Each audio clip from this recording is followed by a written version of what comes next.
Greetings, shopmates, and welcome to Tinkering Bells, a show about DIY, design, and all things hands-on. The sky's the limit as we talk props, metalwork, cosplay, woodwork, leather, electronics, and so much more. I'm Tamara Robertson, your host, so strap on your tool belts because we're about to get into some skill sharing, y'all.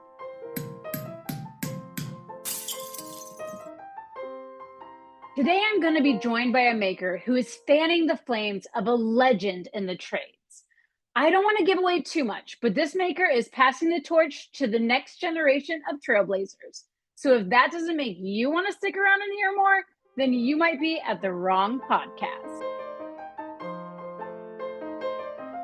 But first, let's go ahead and have our tech talk of the day. So we're going to be talking all about the Hemmings Great Race today, which has been made possible by the support of so many sponsors and partners. Partners like the Jessi Combs Foundation, our charity partner for this year's rally. Not only are they helping us elevate women in the trades, but they also donated Jessi's signature red polka dot bandanas that we'll be wearing in honor of Jessi the Welder, Grand Marshal in 2016. So in honor of Jessi the Welder, let's back it up. Where did the welding hood or helmet get its start? Well, the first welding face shields appeared in the 1930s, originally crafted from leather or hand-forged metal to protect workers from arc burn and sparks. The modern auto-darkening helmet that we see today was actually invented in the 1980s, using LCD technology to protect eyes from the harmful ultraviolet and infrared light produced during welding. Now, before that, helmets had to stay down at all times, which made it difficult to line up a weld. Auto darkening revolutionized visibility and safety for welders of all levels. Today's helmets include sensors, shade control, and even Bluetooth for air supply monitoring or integrated comms, combining safety with smart tech. Now, Jessi the Welder, also known as the fastest woman on earth, was a master fabricator and fierce advocate for safety in the trades, often speaking out about proper welding PPE in her shop work, fabrication on set, and at public demos. This led to Jessi launching her signature PPE line for women in 2012 with her partner, Lincoln Electric. Well, that's it for your tech talk. As always, you can join in on the conversation with my maker friends and me on the Tinkering Bells Instagram and X pages. Just search for Bells Tinkering, hit follow, and share your DIY adventures together with us. Have a tool you want to learn about? Let me know, and it may be featured in a future episode. Tell us what you liked, what you hated, or possibly even what we missed. So now we're going to be getting into the main event, and I'm so excited to introduce you to our next maker. So drum roll, please. Presenting Dana. Dana, thanks for joining me. How are you? Hi, Tamara. Thanks for having me. I'm so excited to be here. I love your t-shirt, by the way. That's one of my favorites. Yes, I love the Mighty Duct Tape. Oh my gosh, Tamara, I'm like a little bit kind of cloud nine right now, I have to say. I wish I could tell you exactly why I'm so excited, but I just finished a meeting. We've got something really exciting coming from the Jessi Combs Foundation and another company that I can't name right now. But I'm like beaming because we're some of the announcements are starting to come out in some of the channels behind the scenes, and we're proving some of the materials right now. And you guys, like, it's really huge, and I'm so excited for what this is going to be, not only for the foundation, but in Jessi's message reaching more of the world, but really for the movement that I really think that it is for women in the trades and representation, and so much of what Jessi stood for that is going to be having a resurgence, put it that way, that everyone in the United States anyway will have an opportunity to be a part of. So stay tuned. I love this. And you know what, audience owners, I'm going to leave this teaser in because I don't think the dates will align for you to know now, but like come back in 2 weeks and check the show notes, and there will be a link for you to be able to see what we're talking about. Yeah, stay tuned and watch the social channels and maybe newspapers and other things, because pretty exciting. Jessi would be stoked because it's really her design, her thing. So I'll say no more. Easter egg. I love it. It's very superhero to have an Easter egg in our thing. I love like everything about you. We have had so much fun over the last few years getting to know each other. But to start, I want the audience to know like where should they go to like find you, follow you, and what should they expect to see when they visit those places? I think it's best if you go and look for the Jessi Combs Foundation because that's what I'm behind and that's what I'm focused on. So you can find us, the we of us at on the jessicombsfoundation.com or follow us on social media, mostly on Instagram, but also on Facebook, the Jessi Combs Foundation. And so we feature all kinds of content of our scholarship recipients, our heroes, and Jessi, and keep her memory alive and people remembering all the exciting things that she did. And yeah, so, and if you have a question about anything, you can DM the Jessi Combs Foundation on Instagram, and that'll be me that would answer that. So that's how you find me. I love it. So we actually met in the early days of the foundation founding because of Steve, who at the time was at the helm. So I've had the joy of getting to know the you behind the Dana that is the foundation over the years, including your own moto background. So as a superhero scientist, I love origin stories. I like to share them with my audience. So let's lift the veil of Dana for a minute and share like where did you get your start with regards to turning wrenches and in your gearhead origin, motorcycle or moto?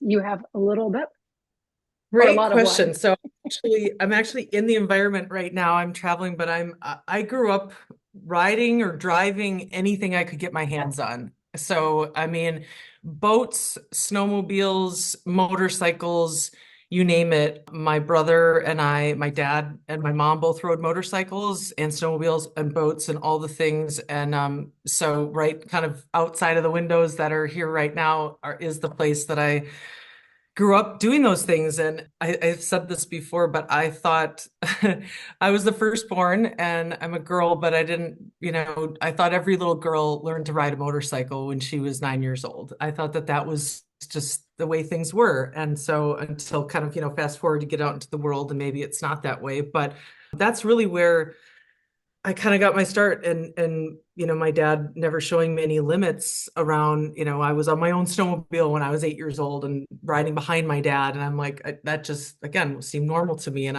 I couldn't wait to do any of that. And so, that carried me through, grade school and high school. And I saw my mom riding motorcycles and it was a family sport for us. So again, it was a community that we were involved in.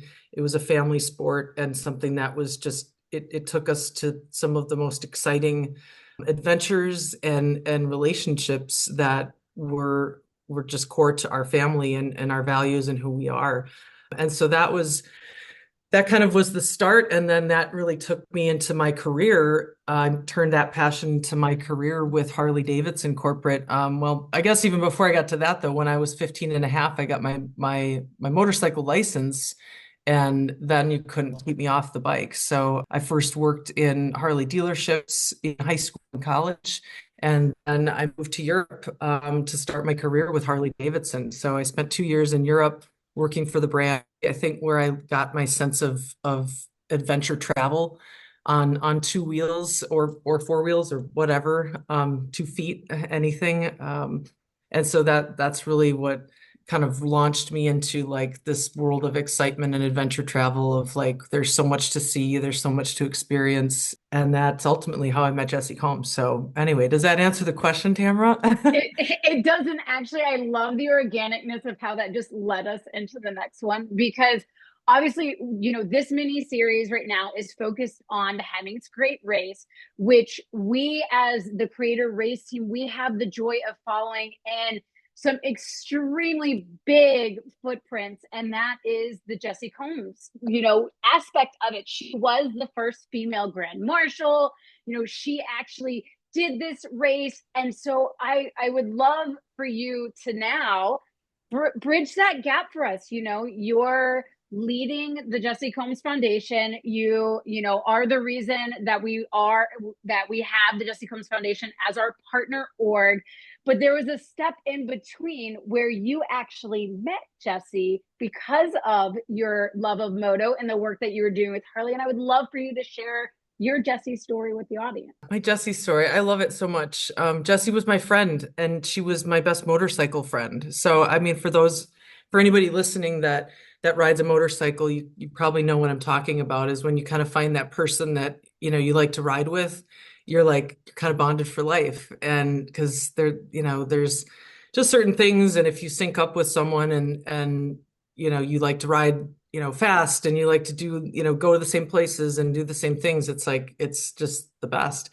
And so I met Jessi, you know, I think I've told you this, Tam, when I invited myself to a meeting that I wasn't invited to at Harley Davidson. And my boss at the time had come and asked me, hey, you need to figure out how to get more women to ride motorcycles and how to get them to ride to the Sturgis Motorcycle Rally. And I was like, oh, cool, I'll get right on that. That's not a small task. It's not something you solve overnight, but he gave me a shot. And so I had a lot of ideas of how we could go about that. And there's a lot of women that came before me and that I looked to for inspiration. And I thought, well, who would know a whole lot about this as well? And somebody said to me, hey, you should get in touch with Jessi Combs. And I thought, that name sounds familiar. And so I guess to that point, I didn't grow up watching Jessi or, you know, because she was a lot, you know, in her commercial career focused in the automotive space. And I hadn't had a whole lot of exposure to that anyway, but I Googled her and I was like, holy crap, this woman is exactly who I'd want to know, to learn from and figure out what she thinks about getting more women on motorcycles, because she's a badass and she drives cars, she rides motorcycles, and she looked like about the nicest gal you'd ever meet and someone that I wanted to get to know. So I found out that happened to be the year that she was named the first female Grand Marshal for the Sturgis Motorcycle Rally. And so Harley Davidson at the time had a partnership with her and was going to have her to give her a motorcycle and help her grow the sport for women. So I jumped on that call and I let our social team, you know, got their questions answered. And then I was like, hi, Jessi, I'm Dana, and you don't know me, but you know, would you be willing to talk to me about Sturgis and your riding history? And she's like, sure. And then we kind of jumped on a separate line, and you know, 3 hours later, we'd covered just about every topic you can name, from how to get more women to ride to Sturgis to boyfriends to, you know, life and all the things girlfriends talk about. And then, you know, that was just the start. From then on, we said, and we were like, well, what are you doing tomorrow? And it was like, oh, well, why don't we meet for lunch? And so we both showed up on our motorcycles and went for a ride, and that was it. We were just we really bonded in that way. And you know, kind of, she used to say sister from another mister, and I truly believe that. I don't have a sister, I never did, but like that, you know, when you have that girlfriend relationship with just a handful of people you hope in your life that you get to share that bond with, and she was that for me. So that's how I met Jessi. And that really, you know, I learned so much from her. I didn't even know at the time how much I was learning, I think, just by being around her.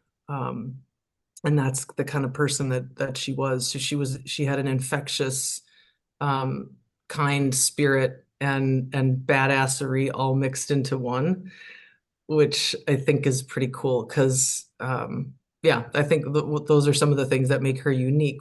Was this kind of this fierceness, this fearlessness, this badassery mixed in with kindness and grace and grit, and in that kind of package, it's pretty unique. And I think the world needs more of that. Well, I think to like flip a mirror, I think that you're definitely doing that as well. You know, like you have this opportunity right now to continue to fan her fire and pass that torch to these new incoming trailblazers. But the reason why you're able to do that is because you yourself are authentically a trailblazer. You know, that there's not a lot of people that just go into a room that a celebrity is going to be on the other line of to say, hey, I think that you could help me with this mission I have, and I wanna reach this goal, and you're the right person. And so I hope that the audience is like Thank you, hearing that Tamara. and taking some of that bravery that you're dispelling, Dana, because that's pretty badass. And we didn't even get into your like off-roading stuff and everything else. I mean, I feel like every minute that I spend with you, I learn a little bit more about the like true trailblazer that you are yourself. Thank you, And Tamara. That's really kind, and thanks for holding that mirror up, because you just kind of putting one foot in front of the next and doing what your heart and your gut tell you to do. And so thanks for saying that. That means a lot to me. So yeah. we don't all, and a lot of us women like you, Tamara, too, as a trailblazer, we don't always slow down for a second. And so it's nice when our friends maybe take a minute to slow us down and say that. Thank you. Yeah, girl. Like, for those of you that have not had the chance to go to an event where the Jessi Combs Foundation is, if there is an event, most likely Dana is there at the helm with our scholarship girls, and you will find that she will spend the entire time empowering those girls, elevating those girls, amplifying Jessi and her mission, and very few times does she actually get the chance to talk about how amazing she is. And so that is part of Oh. what we're doing here today. And yes, the foundation is incredible. For those of you that have not applied yet, that are going to trade school as female trailblazers, the scholarship is open till the 30th. You still have time. Apply. And so, Dana, I have to ask, like, as a trailblazer yourself, as someone that knows what it's like to be the only woman in that room, trying to forge a path that no one else has walked, as you're helping pass Jessi's torch to this next generation of women, and as the audience is listening right now, are there some pointers that you would give to someone that's just trying to figure it out but doesn't even know, like you said, where to put that next foot to get it in Yeah. front of the You know, other? and I think it's interesting because I've said this before, and I know you can probably relate, Tamara, but it can be lonely to be a trailblazer. I mean, we use this word and it's fierceness and it's fearlessness. And by the way, fearless doesn't mean not having any fear. It means that you might be having fear of something, but you do it anyway. And that's what Jessi really embodied. I admittedly hadn't thought of being fearless in that actual definition. But before I knew Jessi, and then that term gets thrown around, and I'm like, well, wait a minute, and I'm like, wow, that truly is kind of the embodiment of it, is when she was. It's not that she didn't have fear.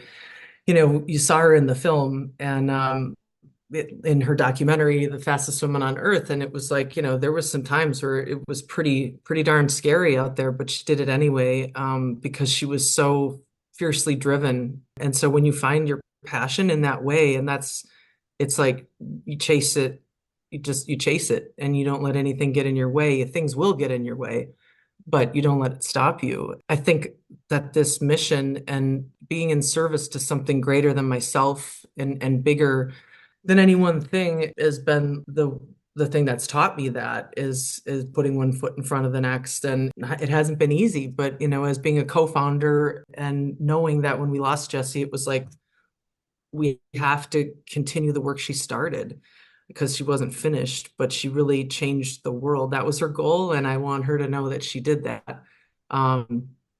She was here on the call with us, and so she did that, and we have the honor, all of us, Tamara, you, the work that you're doing, and every woman that may be even listening. It's like we're all carrying Jessi's torch. We need to do things for ourselves, but we all sometimes, it helps to have that mission and something greater than ourselves. And so if it's Jessi, and if it's knowing that she's not here to do it, so let's all step up and keep that going. If that can help us, then that's what it's all about, I think. I hope that translates. And I guess the other piece of advice that I would give that really resonated was just when I found Jessi as a friend, and finding your community. And I know that the word community gets thrown around a lot, but that's because it really is that important. And being in the trades, as I've observed, and in the tradeswomen that I have the privilege of interacting with and being in service to, having a community can keep you going when the times get tough. It's on all of us to have the skills and to do the hard work in whatever job or profession that we choose. but how to stay in it through those really hard days when you want to give up. That's when your friends and your community are like, hey, you got this. Don't give up. You're great. We're proud of you, and so that's what I hope that we do. We've got a scholarship program the Jessi Combs Foundation does in Jessi's name, and that's just the tip of the iceberg, I'd like to think, because we really those girls are our heroes, and we strive to treat them as such, and so that they know how important and valuable they are in the work that they do and the trades in general as a field of work and vocations. That's just a little something. So finding your community, and that could be at work, that can be outside of work, but Tamara and myself and the Jessi Combs founders and board of directors, that's really core to what we've been doing. Is we don't just give a scholarship, we give a scholarship, a meaningful amount of money that gets raised from donations. We give that out, but that's not the end of the relationship. It's the beginning of a lifelong connection to community that is there if you want it.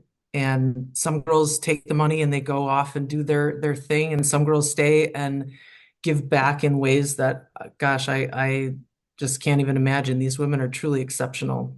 And so I'll do anything I can to help them. I'm like, what tools do you need?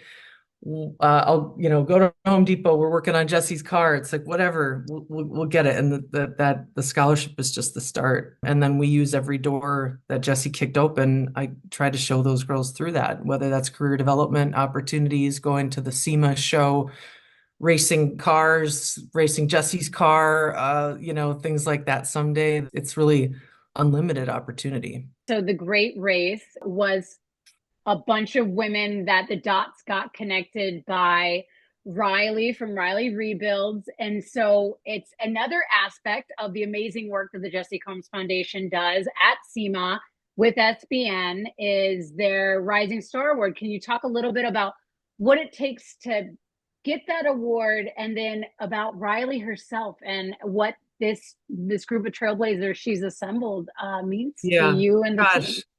Riley. What an exceptional young woman. I have to say, I've said this to her. I said this to her dadager, but really, she truly embodies so much of what we stand for at the Jessi Combs Foundation. And she, in her young age, I just hope that women, that is a sign of the times of this next generation of trailblazers that, like Riley, because she has assembled just the way that she's been leading this effort, really. And the way, again, we got to know Riley is that she was awarded. So just backing up just a step. So the SEMA show, that for folks that hopefully know what that is, if you don't, you can look it up, the automotive aftermarket show called SEMA, that Jessi was a Hall of Famer with SEMA. And it's just a massive thing in the industry. And Jessi was kind of really the darling of that show, and and an icon in that way.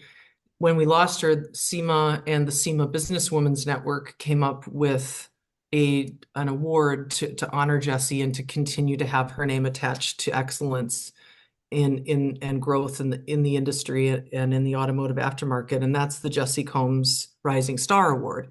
So that gets awarded each year since Jessi's been gone, and we the Jessi Combs Foundation stay close to and are involved in the selection process for that award. And so we, in addition to the badass women that we get to meet through our scholarship, we've got this, and Riley came up as one of those. And when we were going through the applications, it was like there's always a few that stand out, right, Tamara? I mean, this about our scholarship program, and same with the Jessi Rising Star. And so when we were part of the selection of Riley, and that was just the beginning of just truly watching this young woman and what's possible, that and all these things that she's created for herself through her work. The cool part about it was that gave us, the Jessi Combs Foundation, the opportunity to get to know her and what an awesome chick she is. And so, that could have been the end of it, but of course it wasn't, because these women are who they are. And so, we've stayed close to Riley, and she's kept us in mind for opportunities. And that's really what we really see that stands out, I think, is that, striving for excellence while bringing other women along with. And Riley's really doing that. I mean, everything down to how she has opened up and shared sponsorship dollars, you guys, with other women. She could have taken those dollars, done the race on her own, and that would have been really cool.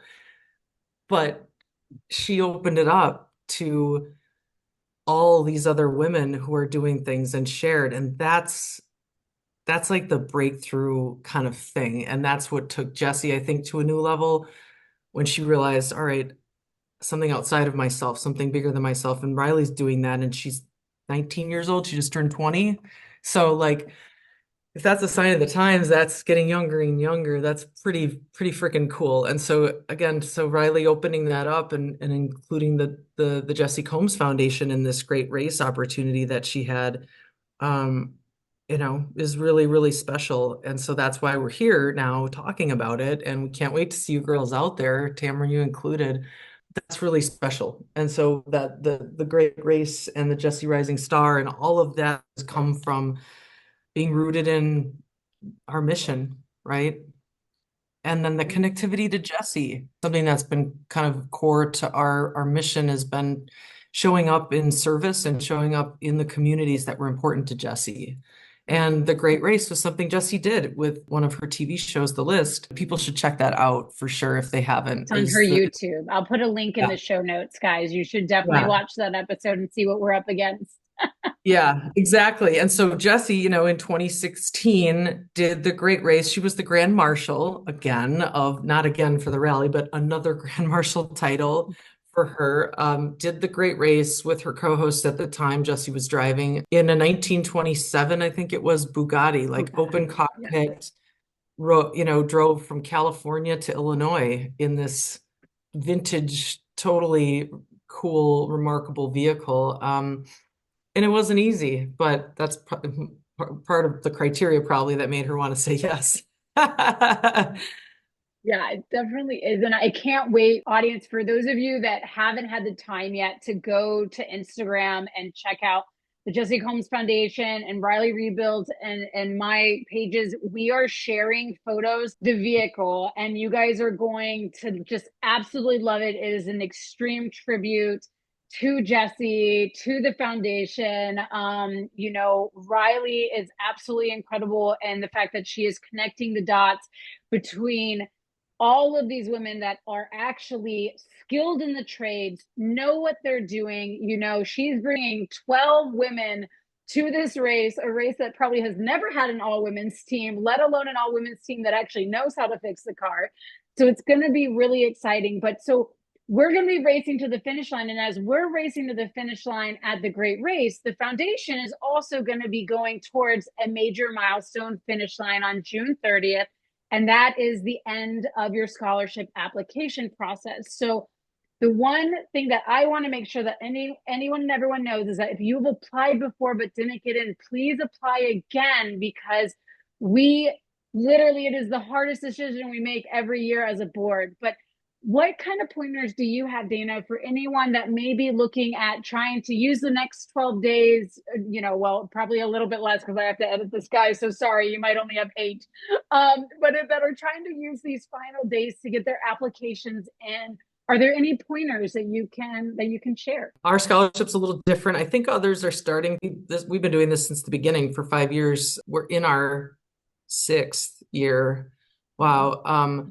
But ours is a little different because you don't have to do a written application. You're welcome. It's like, we know that you girls are busy. You're working with your hands. You're out in the shop. You're working multiple jobs. So you film a video, 4 minutes or less, 4 questions. And my advice is, and this sounds corny, but like I really try to take it to heart, is be yourself. The video is your essay, and be yourself. You could call or DM any woman who has received and been awarded the scholarship over the years. We have over 50 women that have received this, and they will tell you the same thing, and that's be yourself. They also would say how freaked out they were about filming that video. And if you are, know that you're not the only one that's intimidated by it. Do it anyway, because that in itself is like part of the brilliant magic of I think what we're doing is like, you push through that little that thing that seems scary and come out the other side. And, you know, when we get to call the handful of women that stand out, that do get selected, it's like, oh my gosh, we hear these stories, right, Tamara? Like women are like, oh, I wasn't going to do it. I was freaked out. I'm like, I can't do this video. And they're like, I just did it and I submitted it. And then when I got chosen, I couldn't believe it. And so like, that's really the authenticity is what we seek. And we seek women that are you know, driven and want to bring others with. And yeah, and that's so that would be my tip, is to be yourself, and to go for it, because what have you got to lose by filming a 4-minute video? It could change your life. I know it's changed some of them. They've told us that. So film it and go for it, because you know we can't wait to meet you. And when you're a part of this family, really, there's no telling what's possible. And I think that's pretty exciting. So I know that some of these women, you know, Tamara, like they don't necessarily know what it's going to turn into. And then some of these women, it's like when we're so proud of them and they've never had someone to tell them that. Mm-hmm. Yeah. So I mean, this being a part of this organization, I mean, being a friend of Jessi's changed my life, but being a part of this organization and getting to watch these young women go from like just a video and an idea of what they want to be to like fully being empowered and inspired to like blaze that trail, and to have the community behind them that the foundation gives is just so incredible. And so we are going to be running out of time. So there's one question I want to hit that I hit with every single one of my guests. And I think, you know, don't say be yourself, because we just kind of covered how that's already a superpower. But if you could have any superpower at all, what would it be and why?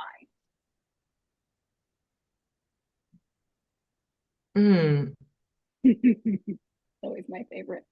Oh my gosh. I would say seeing into the future, but yet I feel like that's not, I don't want that. I don't know.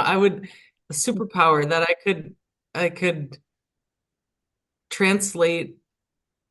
Oh gosh, I wish that I wish that Jessi, like that I could bring Jessi back, I guess, or something in that way that Like a people Lazarus, could, I like that. yeah, and that to have her be able to translate all of the energy and positivity, and showing, you know, she really was able to translate to people. She always used to say, like, you know, showing people, especially women, all they're capable of. And so that's a superpower that I hope that not only that I'm able to help carry, and that all of the women that are on the board of directors and that are steering this ship, the ship that Jessi, you know, kind of turned over to all of us, um, that magic and that superpower gets infused into this next generation, so that they know that they are capable of everything, and that not to let anything stand in the way. Because while it seems like a superpower, I think the cool part is that it is available. And so I don't know if that answers the question, but I love it. It's like you want everyone to have like instead of rose-colored glasses, like let them have the Jessi mirrors where they see their own superpowers going. I think that's incredible. yeah. Well, so everyone, the Hemmings Great Race kicks off June 21st in St. Paul, Minnesota, and will run all the way until we hit the finish line, hopefully, on June 29th in Moore Park, Irmo, South Carolina.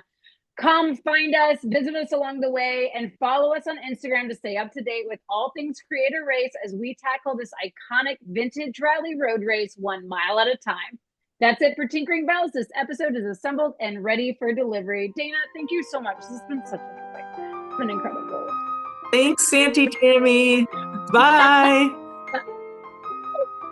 I had to. I know, I love it. I want to thank you for choosing Tinkering Bells as your user's manual for all things maker on a bi-weekly basis. If you want to continue to hear more, don't forget to rate and review the show on your podcasting app of choice, as well as sharing it with your friends. I look forward to seeing you next time. Until then, don't forget to keep making.